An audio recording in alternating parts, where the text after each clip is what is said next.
Hi, everybody. I'm in a deep state of mourning at the moment. Um, I just lost my very first rescue dog, Boots, whose name is tattooed in Korean on my arm. Many people that follow Dogs of Proto don't realize that my animal rescue journey started in 2012 in Korea when I adopted Boots. He was traumatized. He hated living in the big city, and I decided to adopt him because he was unadoptable. No one else would have given him a chance. I spent thousands of dollars on training to try and get some of the trauma out of him. You know, most dogs, when you come home from work and you live in a small apartment, you go and you pick them up and take them for a walk, and they're so excited to go outside. Boots was the opposite. He was terrified. He did not want to have to go outside. Just all the noises, the people, everything freaked him out. And when he was 6 months old, he went on a walk with my boyfriend at the time, and his leash broke. And with all the noise and traffic, he freaked out and ran away. I was devastated. And he went missing right near a dog meat market. And he is the dog meat breed. And for the first time in my life, I had to go to dog meat markets and wade through the cages of dogs that looked identical to him to try and find my Boots. That in itself was very traumatic for me, but it was also a turning point. It made me realize how many animals were suffering and needed our help. After weeks of looking for Boots, not eating, not sleeping, my family was begging me to just stop.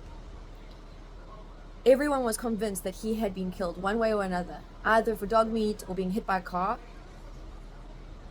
But I wouldn't give up.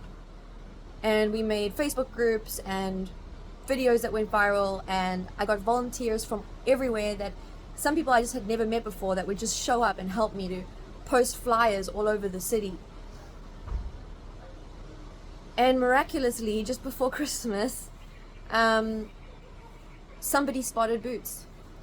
And we rushed to the scene. Somebody posted it on Facebook.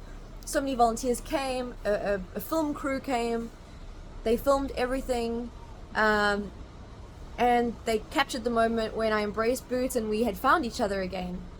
And they published the story. They broadcast the story on a program called Animal Farm in Korea. And it was a story that really shook the nation.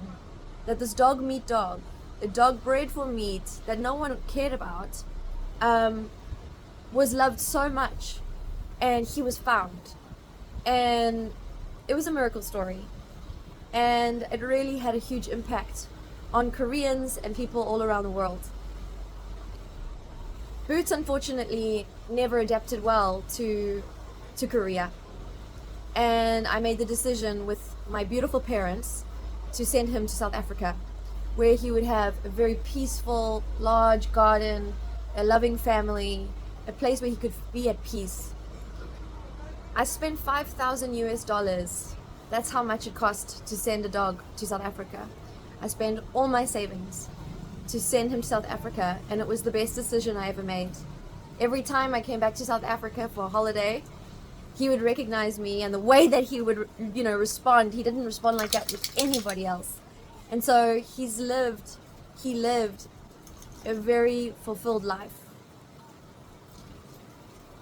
He's the reason why I became an animal activist.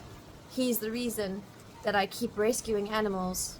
He opened my eyes to the importance of animal rescue and why we need to be a voice for those that don't have any. He died tragically the other day, and I'm absolutely broken. Part of me wants to die too and go to wherever he is, because he was my soul animal. He was my soulmate. And I feel like with him gone, it's an end of an era, and part of me has died with him. So it's really, really hard. And I'm going to be maybe a little bit quiet with my animal rescue in the next few days, just as I emotionally try to recover. But it's thanks to Boots that I've managed to rescue and help thousands of dogs and cats around the world. May he rest in peace. And I pray that we get reunited one day. I really do.